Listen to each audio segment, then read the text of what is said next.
So hey, what's up guys, we are back with a new video. This is Shivam. This is Neha and you are watching Beat Blaster.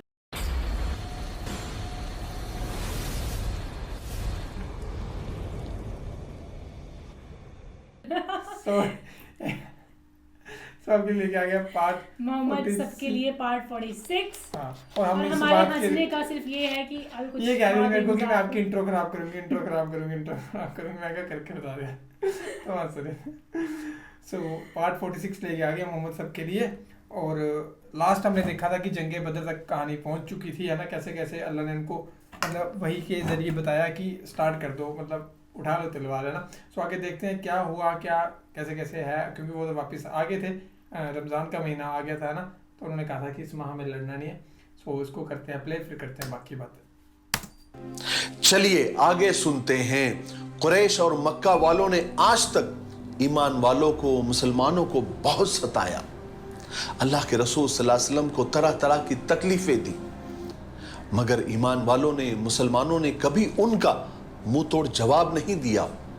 वो खामोशी से सारे जुल्म सहते रहे, उनका बुरा भला सुनते रहे, क्योंकि वो अल्लाह के हुक्म का इंतजार कर रहे थे। और सहाबा अल्लाह और उसके रसूल के हुक्म के बगैर कुछ भी नहीं करते थे, क्योंकि वो अपनी जाती फायदे के लिए कभी कुछ नहीं करते थे।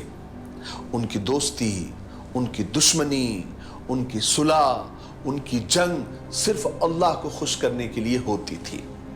कुरैश ने मुसलमानों को बड़ी बड़ी तकलीफें दी, उन्हें अपने ही वतन से निकाल दिया, उनकी दौलत, उनके माल, उनकी जगह, उनकी जमीनें, उनके घरों पर कब्जा किया। लेकिन ईमान वालों को उसकी भी परवाह नहीं थी। मुसलमान कुरैश से सिर्फ इसलिए बदला लेना चाहते थे कि उन्होंने अल्लाह के घर बैतुल्लाह से सहाबा को महरूम कर दिया था, काबे की जियारत और देखने से तक रोक दिया था।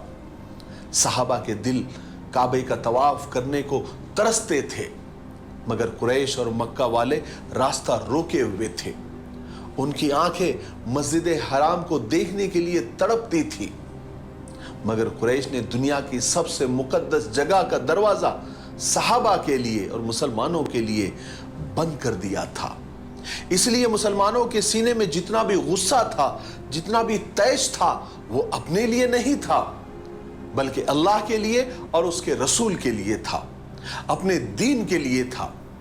इसलिए वो बदला भी उसी वक्त लेना चाहते थे जब अल्लाह और उसके रसूल इजाजत दे, क्योंकि जब अल्लाह और उसके रसूल इजाजत देते हैं तो फिर वो लड़ाइयाँ इबादत बन जाती है, जिसमें मरने वाला शहीद और जिंदा रहने वाला गाजी कहलाता है। और शहीदों से अल्लाह खुश होता है, उन्हें बड़े बड़े दर्जे अता करता है। इसलिए मुसलमान अल्लाह के हुक्म का इंतजार किया करते थे, ताकि वो जंग न रहे, इबादत बन जाए। चुनांचे जब अल्लाह तबारक व तआला ने जंग की इजाजत दे दी, तलवार उठाने की इजाजत दे दी, तो फिर सहाबा पूरी ताकत के साथ मैदान जंग में आ गए। In Pakistan, 40% of all deaths occur due to waterborne diseases. That's over. फिर जब और जिस जंग में हुजूर पाक सल्लल्लाहु अलैहि वसल्लम ने चाहा, सहाबा साथ हो गए, और जहां हुजूर पाक सल्लल्लाहु अलैहि वसल्लम ने भेजा, सहाबा जान हथेली पर लेकर निकल गए। लेकिन अब तक जितने भी गज़वे और सरिये हुए और जितनी भी लड़ाइयाँ हुई, वहां पर तो लड़ाई असल में हुई ही नहीं, अगर हुई भी तो बहुत मामूली हुई। अब हिजरत को 1.5 साल हो चुका था, और गज़वे अशीर के वक्त, यानी पिछले वीडियो में हम आपको बता चुके हैं कि कुरैश का एक काफिला मक्का से शाम जाते हुए हुजूर पाक सल्लल्लाहु अलैहि वसल्लम की गिरफ्त से बचकर चला गया था। जब वही काफिला शाम से पलटकर मक्का वापस जाने वाला था, तब नबी करीम सल्लल्लाहु अलैहि वसल्लम ने तलहा बिन उबैद रजी अल्लाह तआला अन्हु और सईद बिन ज़ैद रजी अल्लाह तआला अन्हु को उसके हालात पता करने के लिए शिमाल के जानिब रवाना फरमाया। ये दोनों सहाबी मकाम हुरा तक तशरीफ ले गए और वही ठहरे रहे। जब अबू सुफियान काफिले को लेकर वहां से गुजरा, इन्होंने जब उसको देखा तो निहायत तेज रफ्तारी से ये मदीना की तरफ पलटे और हुजूर पाक सल्लल्लाहु अलैहि वसल्लम को उस काफिले की पूरी जानकारी दी। इस काफिले में मक्का वालों की बड़ी दौलत थी, यानी कम से कम 1000 ऊंट थे, जिन पर कम से कम 50,000 दीनार यानी 262 किलो सोना यानी उसके ऊपर लदा हुआ था, और उसकी हिफाजत के लिए सिर्फ 40 आदमी थे। मदीना वालों के लिए यह बड़ा जर्रीन मौका था, यानी गोल्डन चांस था, जबकि मक्का वालों के लिए इस माल का खत्म हो जाना, इस माल से महरूमी उनके लिए बड़ी जबरदस्त फौजी, सियासी और इक्तिसादी और इकोनॉमी की बड़ी हैसियत रखता था। इसलिए रसूल पाक सल्लल्लाहु अलैहि वसल्लम ने ईमान वालों में ऐलान फरमाया कि कुरैश का काफिला बहुत सारी माल और दौलत लेकर जा रहा है, उसके लिए निकल पड़ो, ताकि अल्लाह तबारक व तआला इस माल को बतौर माल गनीमत तुम्हारे हवाले कर देगा। लेकिन आप सल्लल्लाहु अलैहि वसल्लम ने इस जंग में सबका शरीक होना, सबका शामिल होना कंपलसरी नहीं किया, यानी जरूरी करार नहीं दिया, बल्कि बस लोगों को शौक दिलाकर और लोगों की रग़बत पर छोड़ दिया। क्योंकि इस जंग के ऐलान के वक्त किसी को भी ये उम्मीद नहीं थी, किसी को भी ये तवक्को नहीं थी कि इतनी बड़ी वहां पर जंग हो जाएंगी और इतनी बड़ी टक्कर हो जाएंगी। यही वजह थी कि बहुत सारे सहाबा मदीना में ही रह गए, क्योंकि उनका ख्याल था कि रसूल पाक सल्लल्लाहु अलैहि वसल्लम का ये सफर भी पिछले सफर की तरह एक आम सफर होगा कि आप वहां जाएंगे और बगैर किसी लड़ाई के आप वापस आ जाएंगे या सुलह हो जाएगी, जैसे पिछले गज़वे में हुआ था। इसलिए वो इस गज़वे में शरीक नहीं हुए, और बाद में आप सल्लल्लाहु अलैहि वसल्लम ने किसी पर भी नकीर नहीं की, यानी उन पर नाराज नहीं हुए जो इस जंग में शरीक नहीं हो सके थे। जब रसूल पाक सल्लल्लाहु अलैहि वसल्लम बदर के लिए रवाना हुए तो आपके साथ 313 सहाबा थे। कोई कहता है 314 थे, कोई कहता है 317 थे, लेकिन मशहूर और सही कौल 313 का है, जिसमें 82 या 83 या 86 यानी 82, 83 या 86 मुहाजिर सहाबा थे, और बाकी अंसारी सहाबा थे। और फिर अंसार में भी 61 यानी 61 कबीले औस के थे, और 70 यानी 70 कबीले खजरज के थे। और इस लश्कर के और इस गज़वे के लिए कोई लोगों ने खास तैयारी भी नहीं की थी, यानी कोई खास एहतमाम नहीं किया था, क्योंकि किसी को तवक्को ही नहीं थी कि इस तरह से और इतनी बड़ी जंग हो जाएंगी। चुनांचे पूरे लश्कर में सिर्फ 2 घोड़े थे, एक हजरत जुबैर बिन अवाम का और दूसरा हजरत मिक़दाद बिन अस्वद का रज़ी अल्लाह तआला अन्हु, और 70 ऊंट थे, जिनमें से हर ऊंट पर 2 या 3 आदमी बारी बारी सवार होते थे, और एक ऊंट खुद रसूल पाक सल्लल्लाहु अलैहि वसल्लम, हजरत अली रज़ी अल्लाह तआला अन्हु और हजरत मुर्सद इब्ने अबी मुर्सद के हिस्से में आया था, जिन पर ये तीनों बारी बारी से सवार होते थे। जब भी आप सल्लल्लाहु अलैहि वसल्लम किसी गज़वे या किसी जंग के लिए जाते थे तो मदीना में अपना एक जानशीन, अपना एक नायब तय कर देते थे। इस वक्त यानी गज़वे बदर के वक्त जब आप गए तो शुरू में आपने हजरत अब्दुल्ला इब्ने उम्मे मक्तूम को मदीना का इंतज़ाम सौंपा, मदीना की इमामत सौंपी। लेकिन जब आप सल्लल्लाहु अलैहि वसल्लम मकाम रौहा तक पहुँचे तो फिर आपने हजरत अबू लुबाबा बिन अब्दुल मुंजिर को मदीना का मुंतजिम बनाकर वापस मदीना भेज दिया। और इस लश्कर की तकसीम इस तरह की गई कि एक लश्कर मुहाजिरों का बनाया गया और एक लश्कर अंसारियों का बनाया गया, और मुहाजिरीन का अलम यानी झंडा हजरत अली इब्ने अबी तालिब रज़ी अल्लाह तआला को दिया गया, और अंसारियों का अलम यानी झंडा हजरत साद बिन मास को दिया गया। और इस जंग का परचम भी सफ़ेद रंग का था जो हजरत मुसअब बिन उमैर को दिया गया, और सिपा सालार आला और जनरल कमांडर की हैसियत आप सल्लल्लाहु अलैहि वसल्लम ने खुद इस जंग की संभाली। اور ادھر خود ابو سفیان جو کہ قریش کے قافلے کے امیر تھے، ان کو مسلمانوں کے آ جانے کا دھڑکا لگا ہوا تھا، حملے کا ڈر لگا ہوا تھا، اس لیے انہوں نے اپنے جاسوس سب طرف پھیلا رکھے تھے اور انہوں نے بدر کے پہلی منزل پر اپنا پڑاؤ ڈالا، اور یہاں بھی انہیں یہ پتا چلا کہ مسلمان ان کی تلاش میں ہیں۔ یہ سن کر ابو سفیان گھبرا گئے۔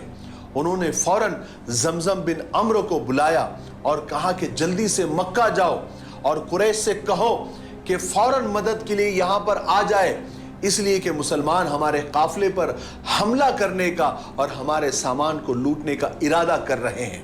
اور ابو سفیان نے زمزم کو یہ بھی حکم دیا کہ جب تم مکہ میں داخل ہو تو اپنے اونٹنی کے دونوں کان کاٹ ڈالنا، اور جو اونٹنی کا ہودج ہے یعنی جو اونٹنی کے اوپر زین ہے اسے الٹا کر دینا، اونٹ کی دم کی طرف کر دینا، اور اپنے قمیص کو سامنے سے اور پیچھے سے پھاڑ دینا، اور ایسے ہی مکہ میں داخل ہونا۔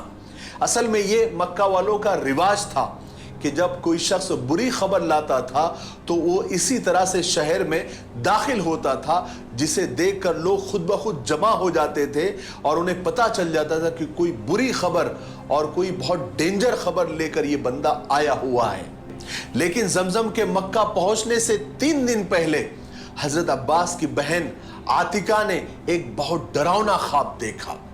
عاتکہ حضور پاک صلی اللہ علیہ وسلم کی پھوپھی تھی اور وہ اپنے اس ڈراؤنے خواب سے بہت پریشان تھی۔ انہوں نے فوراً حضرت عباس کو بلایا اور کہا کہ بھائی میں نے رات کو ایک بہت ڈراؤنا خواب دیکھا ہے، مجھے ایسا لگ رہا ہے کہ تمہاری قوم یعنی قریش پر ایک بہت بڑی مصیبت آنے والی ہے۔ حضرت عباس نے پوچھا کہ کیا خواب دیکھا؟ تو انہوں نے بتایا کہ میں نے خواب میں دیکھا کہ ایک شخص اونٹ پر سوار ہو کر مکہ کی طرف چلا آ رہا ہے، اور پھر بہت اونچی آواز میں چلا کر اس نے کہا کہ اے قریش کے لوگوں، قریش کے لوگوں، Bags are packed, are you ready to go? Ad آتی ہوئی ہم سب کے سامنے ہے۔ 3 دن کے اندر اندر تم یہاں سے نکل جاؤ ورنہ سب کے سب مارے جاؤں گے۔ یہ سن کر بھگدڑ مچ گئی، سب دوڑ پڑے، اور پھر وہ سوار بیت اللہ میں آیا، لوگ سب اس کے پیچھے آ رہے تھے۔ پھر لوگوں نے دیکھا کہ وہ سوار بیت اللہ کے اوپر چڑھ گیا، اور وہاں سے اس نے آواز لگائی کہ اے قریشیوں، 3 دن کے اندر اندر یہاں سے نکل جاؤ ورنہ سب کے سب مارے جاؤں گے۔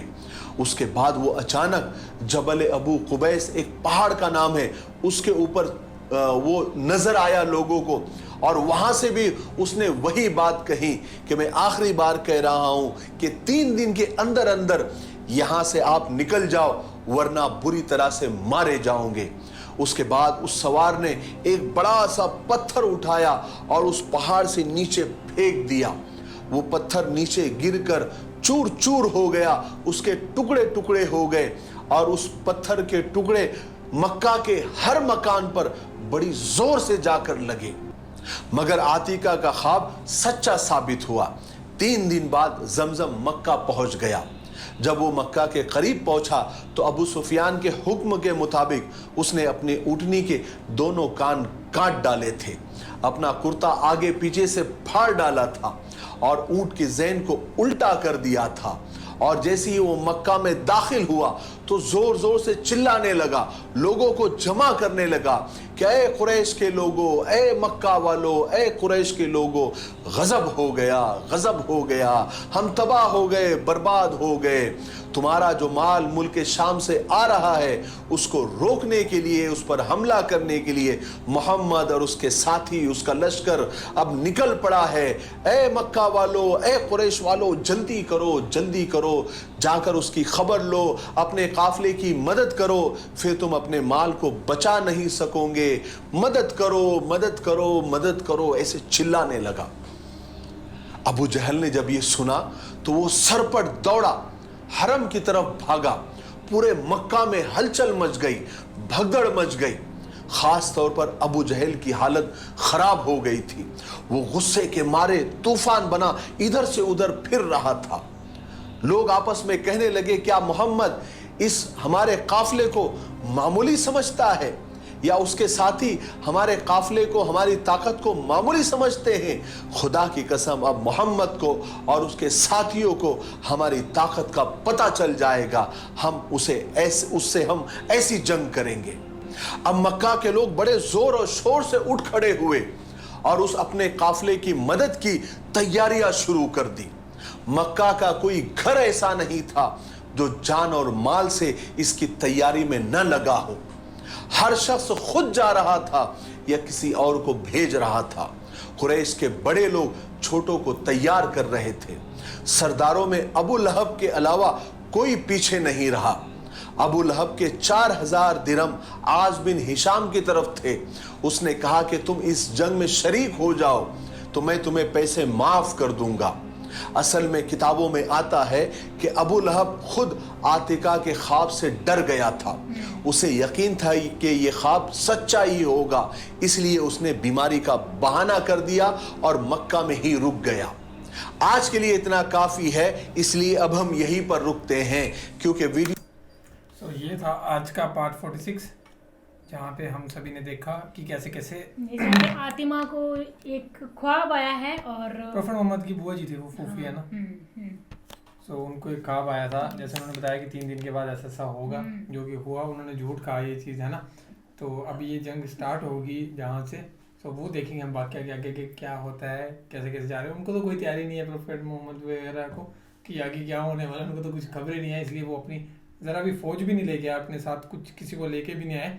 सो वो तो अपने तरफ से ऐसे जा रहे हैं अकेले। सो आगे जाके क्या होने वाला है ये आगे ही पता लगेगा। बाकी देखते हैं 47 पार्ट में वेट करिएगा हमारे साथ। और उमर सीरीज जल्दी स्टार्ट करेंगे हम यार, हम खुद ही इतने ज़्यादा बिजी हैं कि आपके सामने ये कि प्रोफेट मोहम्मद वाली ये मोहम्मद सब की सीरीज़, इसको हम कंटिन्यू कर पा रहे हैं यार। आप भी समझ सकते हो, क्योंकि बहुत ज़्यादा काम होता है, हमें दोनों चैनल देखना पड़ते हैं, ज़्यादा प्रायोरिटी तो उसको देना पड़ती है। सो यही है, बाकी कोशिश पूरी करेंगे कि हम आपकी हर एक विश पूरी करें। करनी तो है ही है, उमर सीरीज़ देखना तो है ही है, बस करेंगे यार। पर ये ख़त्म हो जाए अगर इसी तरीके से, तो फिर दूसरी तो हमको ना चाहते हुए भी स्टार्ट करना ही पड़ेगा, क्योंकि कुछ ना कुछ तो दिखाना ही पड़ेगा आप सभी को, हमें भी देखना ही पड़ेगा। सो देखते हैं कैसा बनता है, कैसा प्लान रहता है, बस सभी साथ जुड़ के रहिएगा। सो बाकी फिलहाल नोआ नाथ वगैरह तो कर ही रहे हैं। तो बाकी तो फिलहाल इस वीडियो में मिलता था guys. Thank you so much for watching the video. मिलते हैं नेक्स्ट वीडियो में।